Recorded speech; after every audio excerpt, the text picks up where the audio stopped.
Hello, c'est Anaël. Je continue ma série sur les 10 conseils en cas de panique. La dernière vidéo que j'ai envoyée hier, portait sur la pratique, les attentes qu'on pouvait avoir par rapport à la pratique, le fait de savoir s'arrêter, le fait de savoir aussi, dissocier les impressions de lecteur et les impressions de l'auteur. Là, je vais plus vous parler de cette idée que avoir plus de temps libre vous permettra d'écrire plus, qui est une idée fausse.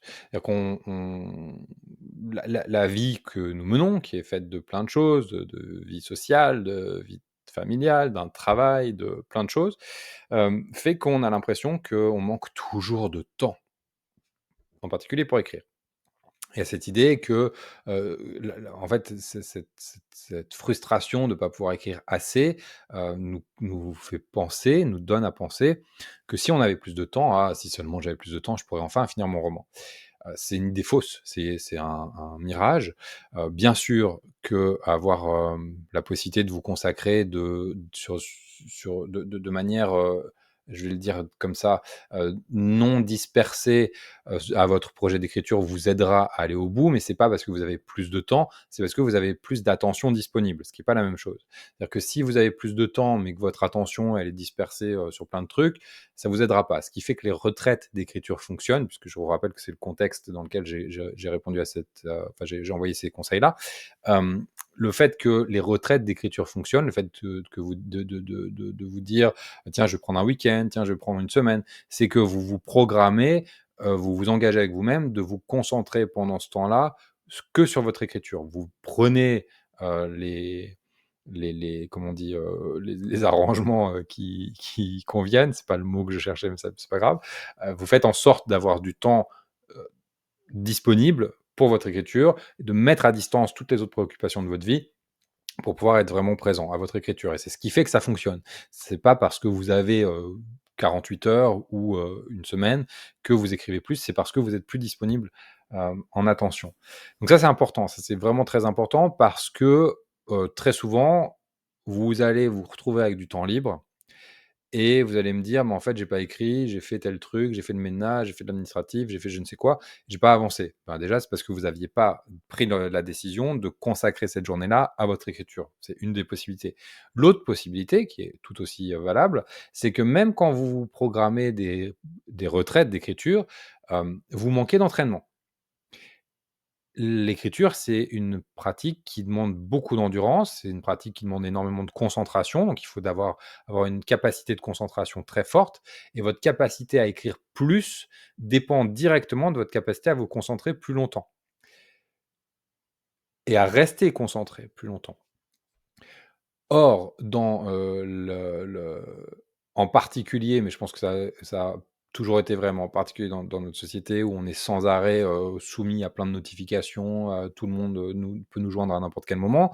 C'est notre attention, elle a diminué, notre capacité de concentration a diminué. On est moins capable, en tout cas c'est plus difficile, je vais le dire plutôt différemment, je vais le dire autrement, je vais le dire, c'est plus facile de trouver des manières de rompre sa concentration. C'est-à-dire que je suis en train d'écrire, et puis là, je vais rencontrer une difficulté. Mon cerveau va pas vouloir se confronter à cette difficulté. Il va me dire, ah tiens, va regarder si tu as reçu un mail. Ah tiens, va regarder si tu as reçu un SMS. Ça m'arrive très fréquemment. J'ai mon téléphone à tort à côté de moi. D'ailleurs, il faudrait qu'il soit à distance.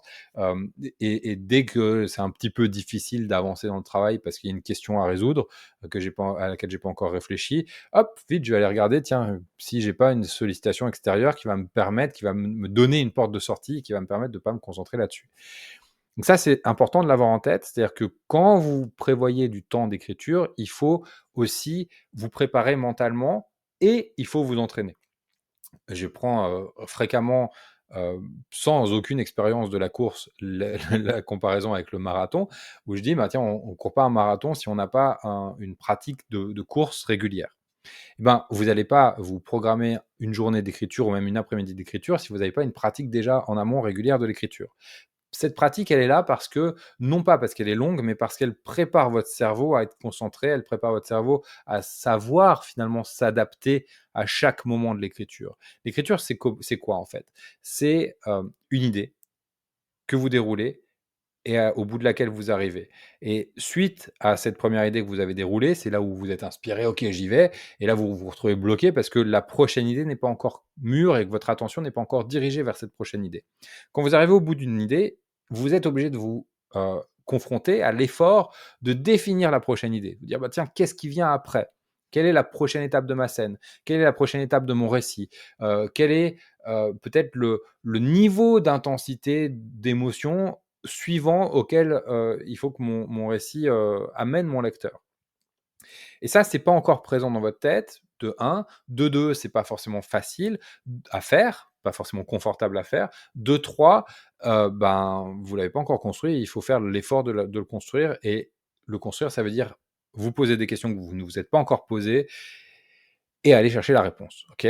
Et systématiquement, quand je suis en accompagnement individuel, je pose des questions, aux auteurs que j'accompagne, ou même en accompagnement collectif, en accompagnement structurel. Je pose des questions, aux auteurs que les auteurs se sont pas encore posées et leur première réaction, c'est: «Bah, je sais pas». Je sais que vous savez pas, sinon je vous poserai pas la question. Et c'est la même chose, vous, avec votre texte. Votre texte vous pose sans cesse des questions auxquelles vous n'avez pas encore réfléchi. Et ce qui se passe, c'est que vous vous dites: «Ah bah, je sais pas», et «je sais pas» égale: «Bah, j'arrête d'écrire». Et là se trouve le, le, le fossoyeur des textes, quoi. Il est dans ces moments-là, le fossoyeur des textes. Il vient au moment où vous dites, bah, je sais pas, donc j'arrête. Je sais pas, donc je continue. C'est ça aussi le réflexe à avoir. C'est j'arrive à un moment dans mon texte où j'ai pas encore conscience de la suite, j'ai pas encore réfléchi à la suite, et ben je me pose la question et je me heurte au fait de pas encore avoir la réponse. Et c'est en me heurtant au fait de pas encore avoir la réponse que je peux prendre l'espace pour construire cette réponse. C'est pas forcément continuer à écrire, c'est pas forcément aller, rêvasser, c'est simplement me dire: «OK, qu'est-ce qui vient? Est-ce que c'est ça? Est-ce que c'est ça? Ah, c'est pas tout à fait ça», et d'être dans cette réalité du fait de ne pas savoir, de ne pas encore savoir ce qui va se passer, et de rester en fait dans cette réalité-là et dans cette sensation pas forcément confortable de: «Je ne sais pas encore ce qui vient ensuite». Et une fois que j'ai résolu cette question-là, je peux continuer à avancer. Et donc c'est là, en fait, que se trouve la, c'est cette capacité-là que vous construisez quand vous êtes dans une pratique régulière. C'est-à-dire que quand vous êtes dans une pratique régulière, inévitablement, vous allez vous confronter régulièrement au fait de ne pas savoir quoi faire. Et vous allez vous habituer à fournir l'effort qui est subtil, qui est quelque part dans votre cerveau, pas forcément conscient, pas forcément délibéré, pas forcément quelque chose que vous pouvez faire avec vos mains, c'est quelque chose qui se fait en vous, souvent. Et le fait de vous être confronté, d'avoir rencontré cette nécessité-là régulièrement et d'avoir surmonté cette difficulté de ah, je ne sais pas encore, ah, je ne sais pas encore, ah, je ne sais pas encore régulièrement, vous aidera à être plus endurant sur une période plus longue. Et donc, quand vous allez vous retrouver avec une journée entière, une demi-journée, 3 jours, une semaine d'écriture, vous allez pouvoir rester dans votre écriture suffisamment, enfin plus longtemps, parce que vous aurez l'habitude de ne pas savoir et que vous aurez l'habitude de cette sensation de ah, je sais pas, et j'avance quand même. Essentiel, essentiel, essentiel, essentiel. Donc, je reviens sur sur ce conseil-là. Le fait d'avoir plus de temps ne signifiera pas le fait d'avoir plus de temps dans votre calendrier pour écrire, ne signifie pas que vous aurez plus de temps en vous pour écrire, parce que votre capacité d'écriture demande d'être entraînée.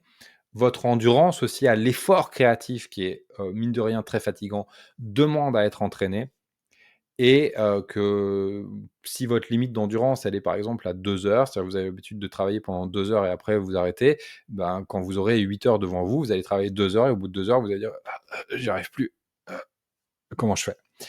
Donc ça s'entraîne progressivement en allant plus loin que 2 heures, en passant de 2 heures à 2h01, puis 2h02, puis 2h10 et ainsi de suite, progressivement, pour pouvoir justement, hem, aller chercher des ressources en plus, déployer des ressources en plus que celles qui sont habituelles pour vous. Je lis, le détail de ce que j'avais prévu. Mieux reconnaître votre capacité, vous permettra de construire vos journées autour de votre capacité. Donc le fait de savoir, bah, tiens, je me sens en capacité ou j'ai observé que j'étais en capacité d'écrire pendant, 1 heure sans m'interrompre et après j'ai une baisse de régime. Ça vous permettra d'organiser votre journée. Si vous prévoyez une journée d'écriture complète, vous allez dire: «Bah, je vais travailler 1 heure, je vais faire une pause». De combien de temps? Puis après je vais faire travailler 1 heure, puis je vais faire une nouvelle pause et vous déterminez le temps de pause dont vous avez besoin et ainsi de suite. Parce que si vous cherchez à aller trop fort, trop vite, trop loin, vous allez vous épuiser. et vous allez atteindre un burn-out local, pas forcément un grand, grand burn-out qui va vous bloquer pendant toute, votre année, mais peut-être un petit burn-out qui va vous dire: «Bah, tiens, j'ai écrit 2 heures, j'en peux plus, j'ai bien mérité un peu de repos» et la journée va passer, sur Netflix, quoi. Ou au parc ou peu importe. Mais en tout cas, vous allez vous rendre compte que vous démissionnez, en fait, du boulot d'écriture parce que vous n'avez plus l'énergie et ça, c'est pas grave. Enfin, c'est votre humanité qui s'exprime. Donc il faut aussi l'accepter et pas vous culpabiliser de ça. Mais pour éviter ça, le mieux, c'est d'anticiper. C'est-à-dire, j'ai une capacité de temps, TANT, je bloque du temps, TEMPS, en cohérence avec cette capacité-là. Je prévois des pauses également en cohérence avec cette capacité-là. Donc idéalement, je vais me prévoir un temps d'écriture un poil en dessous de ma capacité pour que mes pauses soient bien régénératives, pour pouvoir continuer et maintenir mon attention la plus qualitative tout au long de la journée, de la semaine ou en tout cas du temps de ma retraite d'écriture. Et ça, c'est quelque chose, vous voyez bien, qui peut pas, s'improviser. C'est-à-dire que vous pouvez pas vous dire: «Tiens, aujourd'hui, je vais me prendre la journée pour écrire», parce qu'il y a pas eu cet entraînement avant, il y a pas eu cette préparation avant qui est essentielle, cette préparation qui est dans le mental autant que dans la physiologie, qui sont essentielles. Donc pour ça, pour vous aider à préparer ces temps d'écriture un peu plus longs, vous pouvez très bien, heu, analyser votre pratique. Donc vous allez observer dans votre pratique combien de temps vous arrivez à écrire avant de décrocher, à quel moment est-ce que vous avez la tendance à décrocher, combien de temps de repos vous permet de revenir dans votre créativité et comme ça, vous arriverez en connaissance de cause et c'est beaucoup plus facile d'accepter la réalité de votre pratique quand vous êtes en connaissance de cause que quand vous la subissez. Le fait de ne pas l'analyser fait que vous êtes passif par rapport à elle. Vous allez dire: «OK, j'y vais», mais sans aucune conscience, sans aucune, oui, sans aucune conscience, je cherche un autre terme, mais c'est pas grave. Sans aucune conscience de, ce qui est votre, réalité intérieure, quoi, votre capacité réelle et donc vous allez vous heurter sans cesse à des murs sans pouvoir les dépasser parce que vous n'aurez pas analysé, vous n'aurez pas mis des mots, mis des sensations précises sur: «Voilà ce qui se passe quand je me heurte à un mur. Voilà pourquoi je me heurte à un mur».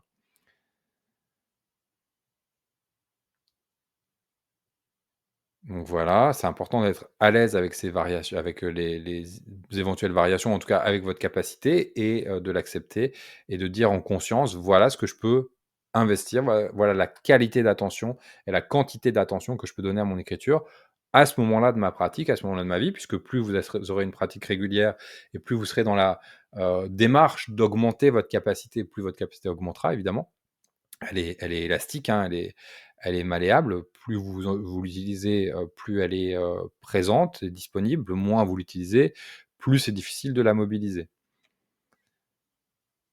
et donc quand vous prévoyez comme ça des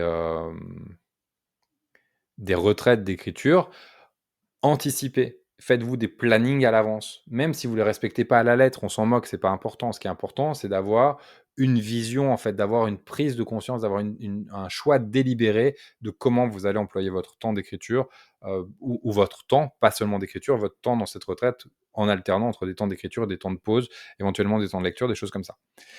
Voilà ma vidéo d'aujourd'hui, j'espère qu'elle vous aura été utile et je vous souhaite une très bonne journée.